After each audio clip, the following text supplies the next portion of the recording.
Meron lang tayong konting babala. Ano yung mga benefits at side effects nitong aspirin or clopidogrel. Either medyo pareho kasi epekto nitong dalawang gamot. Or kung may kilala kayo, baka magulang nyo umiinom nito. Maganda po to. Unang-una, hindi po siya ganun kasimple. Bilang internist at cardiologist, kala nyo lang simple yung re-resetahan lang ng Aspilet, aspirin, tapos na usapan.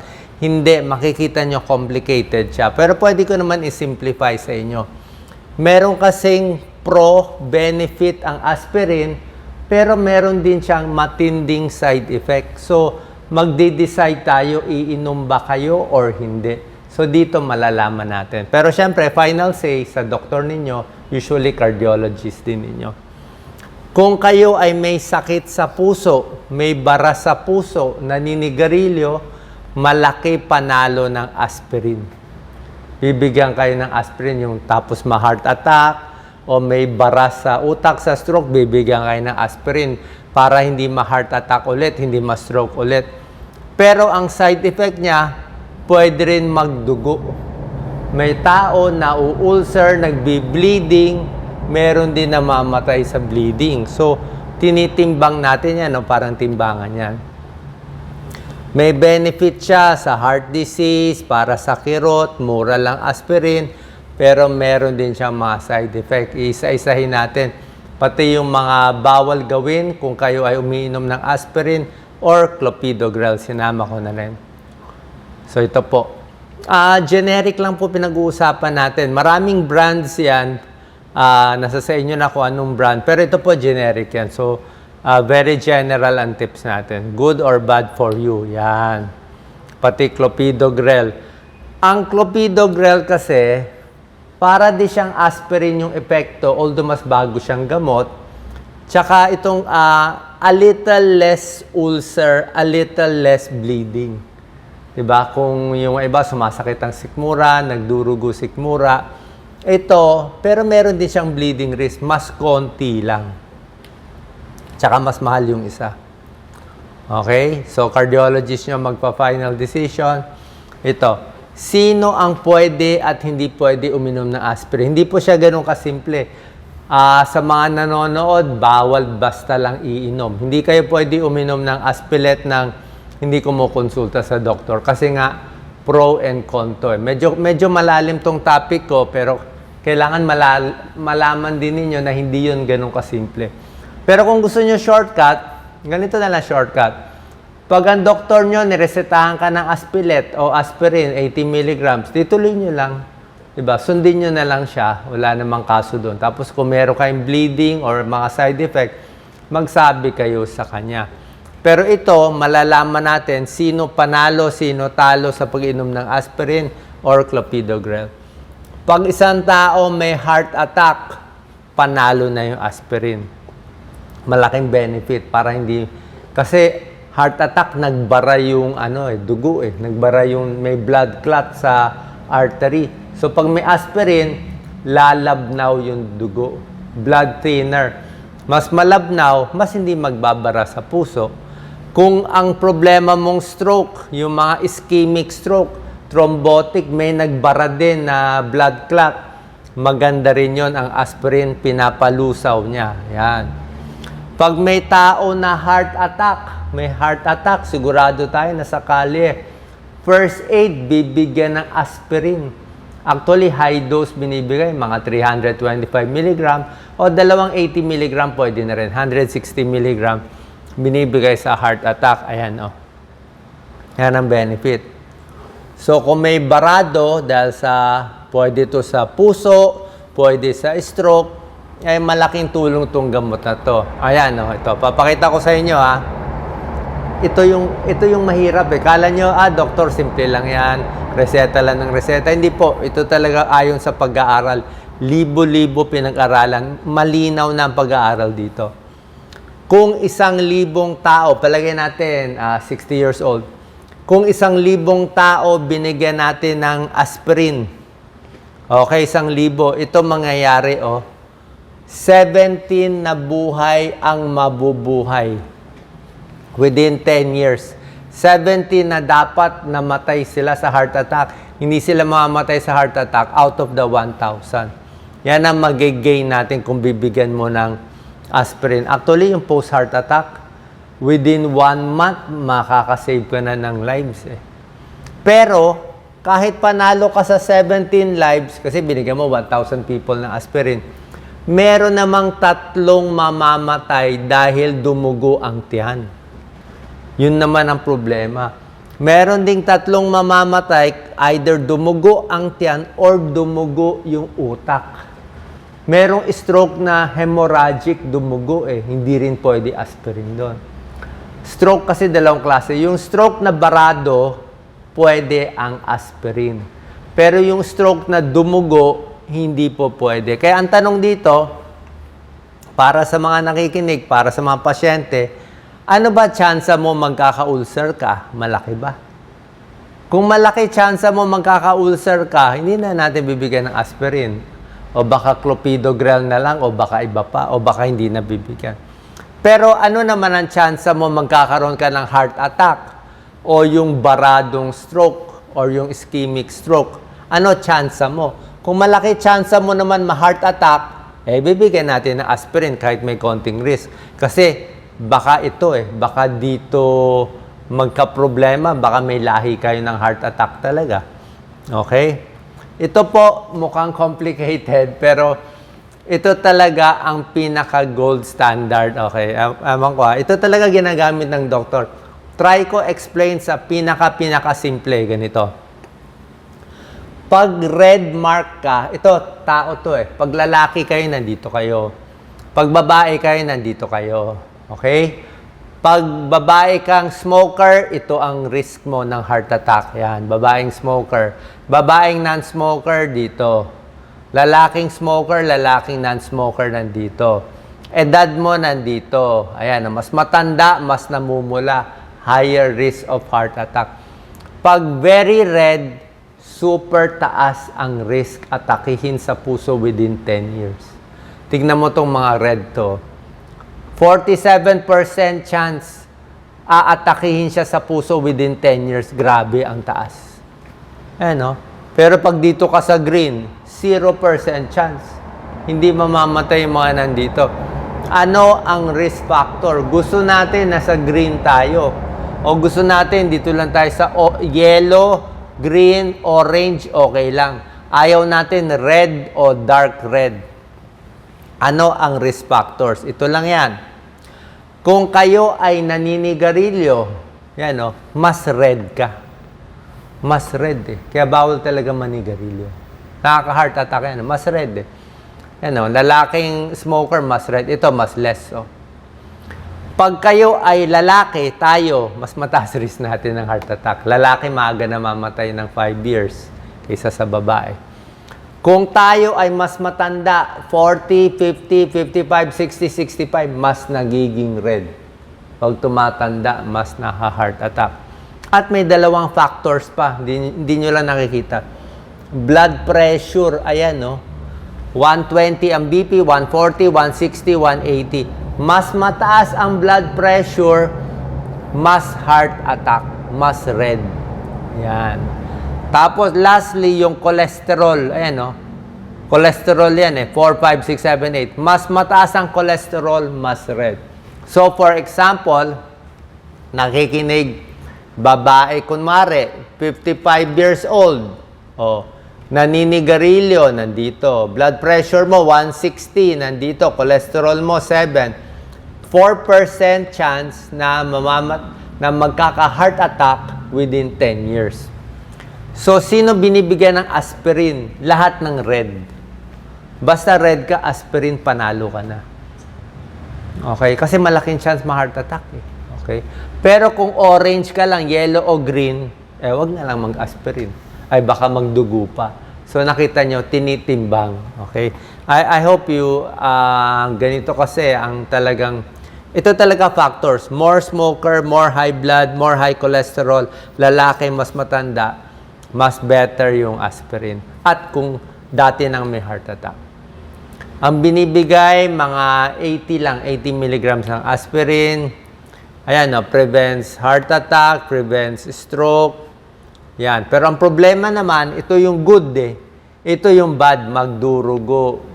Magdurugo sa tiyan. Ayan, magdurugo sa utak. Yan ang problema.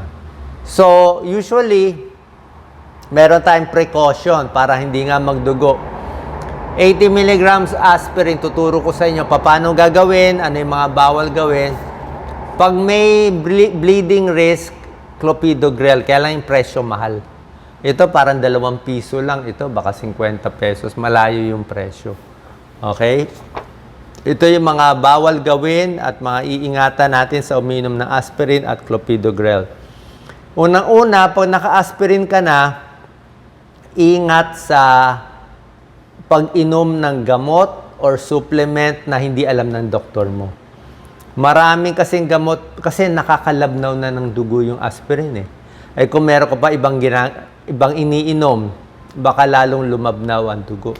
Actually, vitamin E, nakakalabnaw din ng dugo. Ginkgo biloba, alam ko, medyo nakakalabnaw din. Pag sinabay aspirin, clopidogrel, may ibang doktor pinagsasabay, mas higher bleeding risk. So, depende.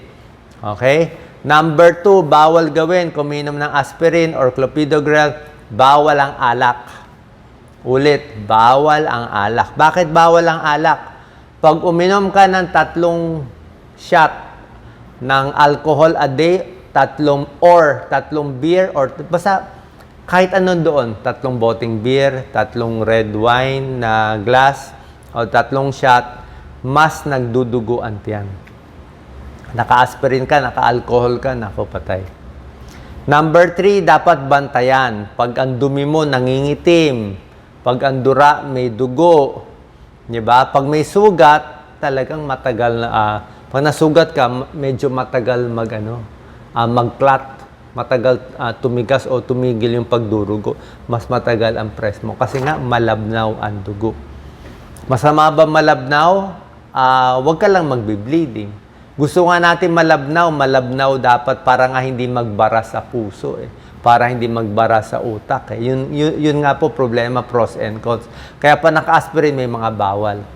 Bawal uminom ng aspirin nang walang laman ang tiyan. Okay? Bawal, dapat kumain ka muna kung kailan ka pinakamaraming kinain. Kung lunchtime ka maraming kinain, dun mo isasabay after meals. Kung kayo ay may kidney disease, okay? Yung aspirin kasi minsan may konting risk sa kidneys. Eh. Pero kung healthy naman ang kidneys mo, walang problema. Pero kung dati na may sira, siyempre, kailangan papacheck sa doktor. Binabantayan din ang kidneys. Number 6, bawal magpa-opera o magbunot ng ipin, kahit anong minor operation, basta naka-aspirin or clopidogrel. Bakit bawal magpabunot? Baka hindi tumigil yung pagdurugo. Kaya nga, bawal, bago isang operation or bago magpapabunot, anong ginagawa ng doktor? Tinitigil namin tong gamot for 7 days. Pero depende pa rin. Normally, kung low risk ka naman, 7 days tinitigil. Pero, kung sabihin natin, bagong heart attack lang siya, bagong stroke na thrombotic na bara, kailangan natin yung aspirin Baka hindi 7 days. Siyempre, takot tayo Takot tayo itigil bigla yung aspirin. Baka mamaya pag tinigil natin, doon ma-heart attack. Wala kang protection. Lumapot ulit yung dugo mo. So, minsan, kung talagang kailangan, baka 3 days lang natin i-stop. So, 3 days na ini-stop aspirin, mas malakas nga dugo pag may bunot, pero doon na lang iingatan. Pros and cons. Pero usually, 7 days. Yan din. Tapos, sasabayan din na maraming tubig, Sasabayan, tignan nyo, ang tubig, pag inom, 8 to 10 glasses, sabihin mo, Dok, ba't ba iinom? Sinabi ko sa inyo, di ba, para gumanda, para sa kidneys, tubig, di ba, para sa tiyan, sa ulcer. Pero pag uminom ka ng aspirin, kailangan maraming tubig din. Actually, 1 basong tubig nga sinasabay. Less stomach irritation. Number 7, buntis. Hindi pwede buntis. Minsan binibigyan ng buntis ng aspirin pero exception to. Meron lang mga iilang sakit na doktor nyo lang magbibigay. Pero basically, kung naka-aspirin ka, magbubuntis, paalam nyo muna sa doktor. May konting risk. If ever 80 milligrams lang ng aspirin, wag yung mataas. May risk sa baby may congenital problem at ibang problem. Breastfeeding, konti lang naman lumalabas sa breast milk pero ano pa rin usually pwede. Kung nakapanganak ka na, nagbe-breastfeed, usually pwede pero paalam nyo pa rin sa doktor. Number 8, bawal din basta itigil yung aspirin. Tulad na sinabi ko, pag tinigil mo bigla, lalapot ulit yung dugo, baka tumaas yung stroke and heart attack risk mo. Number 9, bantay ng allergy.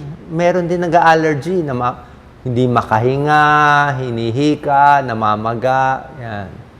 And number 10, bawal sa mga bata ang aspirin. Kung may lagnat, paracetamol. Kasi sa bata, may mga sakit na viral infection, bawal bigyan ng aspirin. Nagkakaroon ng swelling sa utak at sa liver. Hindi maganda. Okay? So, tulad na sinabi ko, marami sanang benefit to, pros and cons. Yan, clopidogrel din, pareho din yung benefit niya. 75 mg, usually pili lang isang gamot. Merong ibang doctors, lalo na yung cardiologist, o baka yung nilalagyan ng mga stent, yung talagang takot sila magbara. Minsan sinasabay nila aspirin at clopidogrel. Pero higher risk of bleeding yon. Diba? Doktor nyo lang magdi-decide. Tulad na sinabi ko, guide lang to. Clopidogrel, less bleeding, pero pwede pa rin mag-bleeding. Pwede pa rin maging anemic. Pwede pa rin magdugo sa tiyan at sa utak. Yan. Okay? Pain relievers, tulad na sinabi ko, bawal din. Yan, aspirin, parang pain reliever din siya. So, pag naka-aspirin ka na, bawal na to, di ba? Wag mo na dagdagan ng mefenamic acid, ibuprofen, di ba? Yung mga over-the-counter pain reliever. Kasi nga, kahit hindi nga naka-aspirin, sinasabi ko sa inyo, pain reliever, baka makagasgas ng tiyan, baka makadugo ng tiyan ng pain reliever. Pain reliever, baka ma-kidney failure ka. Tapos naka-aspirin ka na. Aspirin na nga, takot na nga tayo sa bleeding sa tiyan, pati sa kidneys, takot na nga tayo. Dadagdagan mo pa ng NSAID, which is pain reliever, higher risk for bleeding. Ito, bleeding risk yan Sino delikado mag-bleeding? Matatanda, 65 above, mabilis mag-bleeding. Yung naka-pain reliever, malakas mag-bleeding. Ayan, may mga ibang sakit. Paggamit ng steroids, medyo higher risk for bleeding. Dati nang may ulcer, yun din. Okay? So, sana po nakatulong itong tips natin para alam niyo yung pros and cons. Aspirin, magandang gamot sa tamang dosis. Lastly, dati meron akong mga mentor, mga boss na gastroenterologist. Siyempre, mga gastro tumitingin sa bleeding with aspirin. Sabi niya, tingin daw niya ang Pilipino parang wala tayong clear na pag-aaral. Pero sabi lang niya, sa experience niya, medyo matanda na siyang gastroenterologist na parang mabilis magdugo ang tiyan ng Pilipino sa aspirin. So, chinek ko maigi. Actually, possible mas mataas ang risk kasi nga, ang Pilipino usually mas payat. Pag kano, syempre, kano, 200 pounds So, pag 200 pounds, mag-aspirin sila 80 milligrams, mas kaya nung katawan. Diba? Tayo, mas payat, mas maliit, may ibang kababayan natin na 120 pounds lang, bibigyan mo same dose ng aspirin, medyo matapang na yon para sa atin. So, yun lang po. Kaya siguro, mas ingat tayo, mas after meals, mas uminom ng tubig, mas babantayan natin to. Sana po nakatulong video natin. Siyempre, final say sa inyong cardiologist, siyempre na ang susundin ninyo. Yung akin lang para maintindihan nyo yung pros and cons, at babantayan sa aspirin at clopidogrel at kailan kayo magpapa-check up sa inyong doktor. Salamat po.